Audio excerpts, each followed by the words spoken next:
Welcome, everyone, to the Up on the Soapbox podcast. This is episode 25. We're in a new year now, and I'd like to take this opportunity right off the top. By the way, my name is Brett Schaefer. I'm one of your co-hosts. I'm going to take this opportunity right off the top to thank my co-host. Which way am I pointing? That way. My co-host, Dan Piggott. We just completed our first year of business with the Soapbox. I'd say by all accounts, we had a nice, successful run.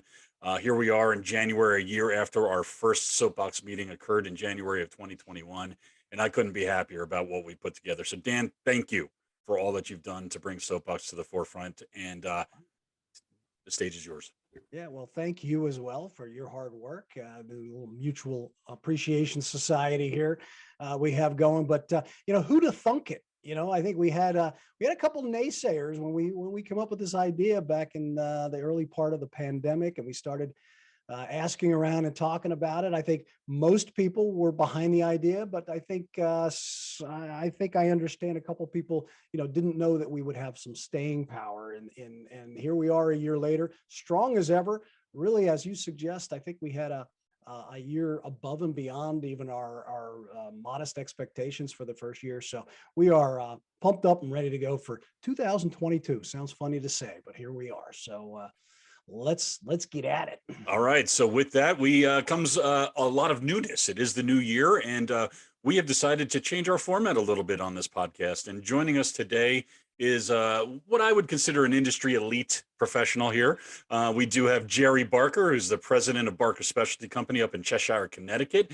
Barker Specialty, for those who may not know, and I would assume a lot of distributors don't, but all suppliers definitely do know about Barker. Barker's been around since 1951. It was founded by Gerry's parents, Herb and Gloria Barker. And not only did they do promotional items, they did a whole bunch of other stuff. And Gerry, why don't you give us a little bit of background about yourself and your company, and then we can move on to some other fun topics that I'm sure we're going to talk about here. Well, thank you so much. Hey, I first have to start by sharing with you guys that after a year of participating in Soapbox, it was absolutely wonderful. Wonderful suppliers, wonderful engagement, and myself and Eva and Stephanie and Kathy, the four of us that participated from Barker Specialty, really loved it. And it was very exciting, and it was really really great to have in a year of COVID where there wasn't a lot of in-person communication. But going forward, we're even more excited because we see how valuable and how wonderful engaging all the suppliers were. Hey, Barker Specialty started in 1951, 70 years old. I give props to my parents who recognized the value of tangible advertising. Back then it was really, it was sort of disregarded, and it was not considered almost professional to sell promotional products. But my parents persevered, and business was very different then. I remember as a child going to the library with my dad, and he would go to the Thomas Registry, which is a way of looking up vendors. And then he would call them to see if they could print a balloon, for example, or print on paper, or print, on a hat, or whatever it might be. And it was really a very difficult business. And we would go to New York City and go to an old vinyl company that had no distribution, and we just give a printed, typewritten price list for litter bags or something. So I've been involved in the industry for a very long time, but our company's grown to be a very cool company. We have probably 100 of the best staff in the country. We have just wonderful people here, knowledgeable, engaged, and we've done a lot of really interesting things. We're one of the first companies to have a showroom. We got the first ASI Spirit Award for showroom with our 4,000 square foot showroom. And by the way, back then, people wondered if anybody would even come to a showroom. People were naysayers, as you said. We were one of the first companies to have artists on staff. People thought that was unnecessary. We were one of the first companies to start online stores. We were one of the first companies to pay our sales staff by salary. We regarded them as professionals. We were one of the first companies, I'm really proud of this, to do an end user trade show. Today, just about everybody has end user trade shows, but when we did it, people thought it was really a bad idea because you're letting the vendors meet with your customers. And to continue that trend, we're now trying to do things that other distributors aren't doing, and engaging in new opportunities. And we can talk about that later if there's time. Interesting. So obviously you've been at it a long time. What over the years, you've seen all the changes, right? From Yeah. no artwork existing to black and white slicks to, the whole litany of where we've started and where we are now. So what would you say is either the best or the most important positive development in our industry over the years? And then conversely, what do you look at and say, geez, it might have even been better in years past? So I remember driving in my car hours each day, making sales calls, stopping, knocking on the door, and then going to a payphone. And I distinctly remember one payphone that the door wouldn't close. It was absolutely raining or freezing snow, whatever it was. It was so cold. My hands trying to put like dimes in the slot, trying to call the office, place an order over the phone because it was just, that's how it was done. So cell phones, the technology changes have made such a sea change in the industry. I remember when fax machines started, and it's funny because nobody had a fax machine because somebody had to be first to have it. And it took a while, but before then we would actually drive out a proof to somebody. So yeah, the change is the selling process today is so much easier.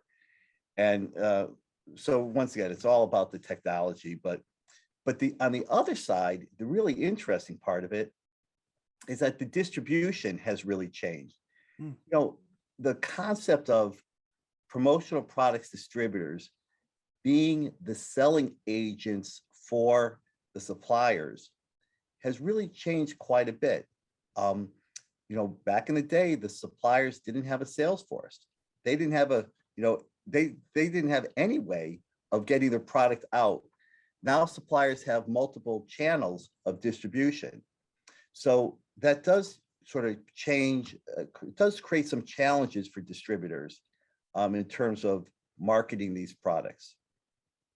Interesting. So, it's what you had mentioned earlier. Now the phone has come up a couple times in your comments here. You had mentioned how your father would take the numbers out of Thomas Registry and start making phone calls. And all I could think of, what kind of phone bill did he run up? I mean, it must have been more than what we pay for monthly phone service these days. I mean, by the minute, it was probably 20, 30 cents a minute. Yeah, it was crazy cost involved there. So kudos for him. And what's funny when we talk about the phone is that today we use email to arrange phone calls. Every time somebody sends me an email, hey, Gerry, can we schedule a phone call? I'm thinking how different life is today. Is there a supplier from back in the day that you miss more than another? One that's defunct now that you look back fondly about the business you used to do with them? Well, interesting enough, that is about humility.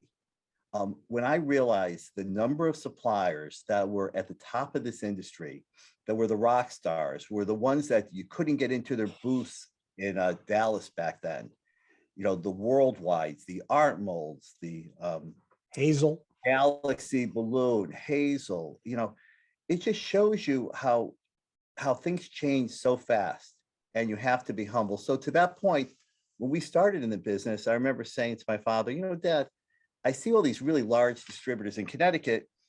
Do you think one day we could be as big as them? And he says, I don't know, but we certainly want to work hard.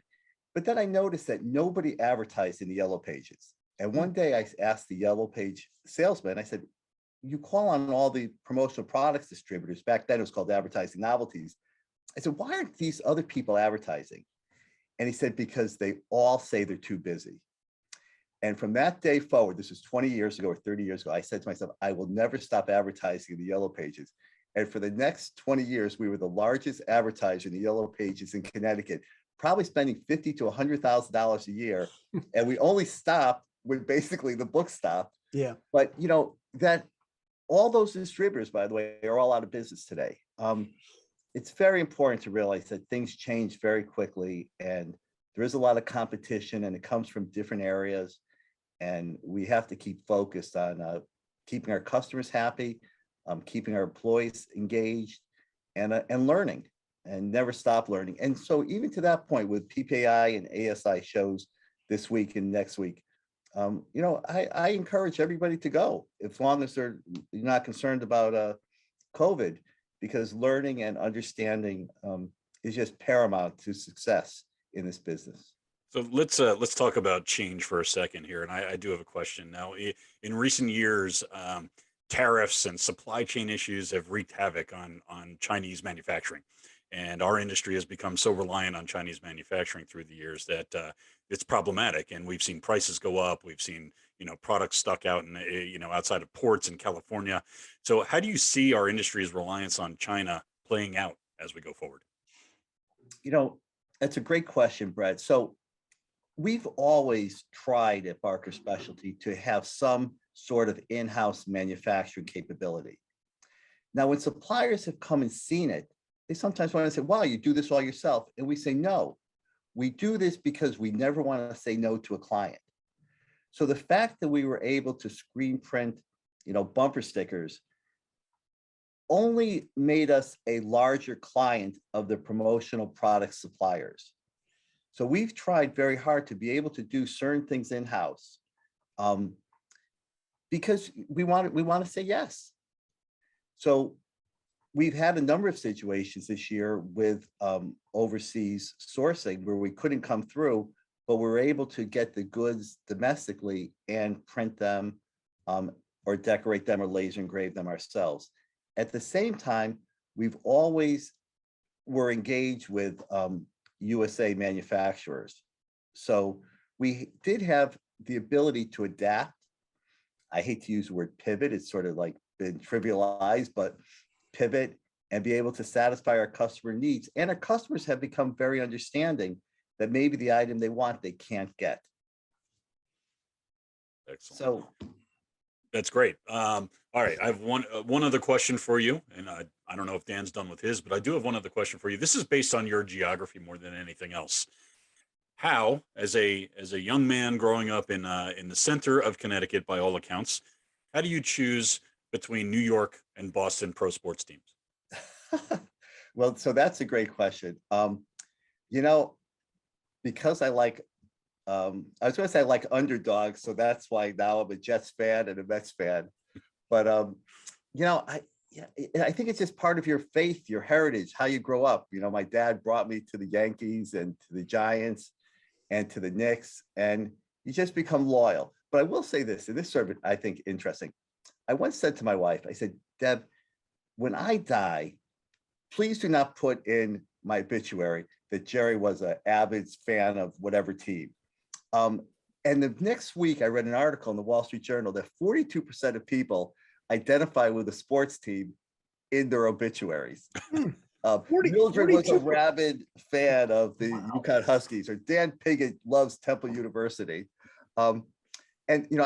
I love sports and I love to watch them. I love to play them, but I don't want that to define my my legacy as a human. Wow, 42%. That's a big number. That's a bigger number than I would have expected to hear. Read the obituaries one time and you'll see it. It's amazing. So I wanted to just touch upon before we let you go. I wanted to just at least touch upon the history of the cartoons with Barker, right? Because that was such a big legacy. I remember when I was first getting into business and knocking on your door up there, and it was always a very prominent aspect walking into your facility. So discuss a little bit about the history of the cartoon collecting and all of that, and then even if you want to flip it to today, and I think you're getting interested in NFTs and things like that. So is there a connection? Do you see that as a connected issue or two different things?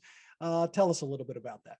So my parents really wanted me to come into the business after high school, and I said no. I said I'm going to college, and so I went to college, and then after college, they wanted me to come into the business. I said, no, I want to go to business school. But before I went to business school, I wanted to do a Peace Corps type adventure. And I went to the Samoan Islands for a year to teach high school.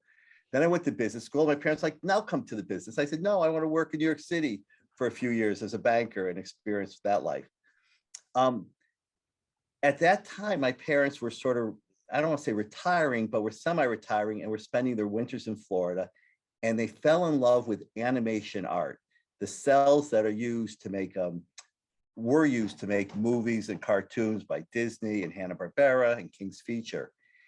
And they were buying a lot of these. And one day they found out their dealer was about to go out of business, and they bought the dealer. And then my parents really, as I took over Barker Specialty, they became so engaged in this, they became dealers in animation art. And at the same time, they started avidly collecting antique toys and memorabilia, which they had started years earlier as well. So interesting enough, there was on the Today Show in August, Dylan Dreyer came here and she did a great story. It was a 5-minute segment on the Today Show at the end of August that was rebroadcast on New Year's, the day before New Year's Eve day, 12/31, a couple days ago. And I got calls from people from all over the country. So we bought an actual farm that was adjacent to our property here. And my father, who was very much a visionary, and he turned the house into an art gallery, turned the barn into a museum, which is now a tourist attraction. And it's sort of well known. We've had articles in the New York Times, the Boston Globe, Los Angeles Times, even all over the country. And we're keeping it going as a legacy to our parents, to our family. And I have to say, you cannot help but love it and love the excitement and the pleasure it brings. So how does it relate to Barker Specialty? It really doesn't. But when people come here, they love to see it, whether it's suppliers, whether it's customers, and we love giving people tours. And it just sort of shows that Barker Specialty is more than just about promotional marketing. It's about bringing joy and happiness to everybody, which actually is a great function of promotional products. We always say people love getting their promotional items. So then you mentioned NFTs. So NFTs, non-fungible tokens, a digital asset. I think this is a very important topic, something I try to keep learning about and understanding. And, for a lot of people, it's hard to understand cryptocurrency. And for a lot of people, it's hard to understand then what a digital asset, what the value of something intangible really is. But I'm working with Lisa Fosdick on something called NFTs for charity. And once again, and I've actually minted some of the items in the museum as NFTs. And I really think there's a big space for this in the advertising business. And as promotional products people, we can follow along with this because there's going to be a convergence of the tangible and the intangible. And what I mean by that is when somebody buys an NFT, they could also get with that a hat, a t-shirt, a calendar, a postcard. There's an opportunity here that I don't think should be missed. Are those called FTs? Fungible, tangible, what? Non-fungible, tangible. I can't even say it. What is it? Yeah, NFT. I could talk about Get it. the non part out of it. Yeah. But I think understanding that something minted on the blockchain will provide sort of provenance of its history, some sort of certification of its history is going to be very important in the supply chain and in aspects of our life that we haven't even thought of. Gerry, we're going to have to bring you back to having a whole other discussion about NFTs because it is a fascinating topic. And I know it's every day it's changing and evolving, much like the Bitcoin world and all that stuff. So thank you for being with us today, Gerry, from Barker Specialty. We also want to thank you and your team for your support of the Soapbox in our inaugural year. We appreciate having you. You guys are consummate professionals. So thank you for being with us. And that's it for now. Thank you, guys. Thanks for what you bring to the industry.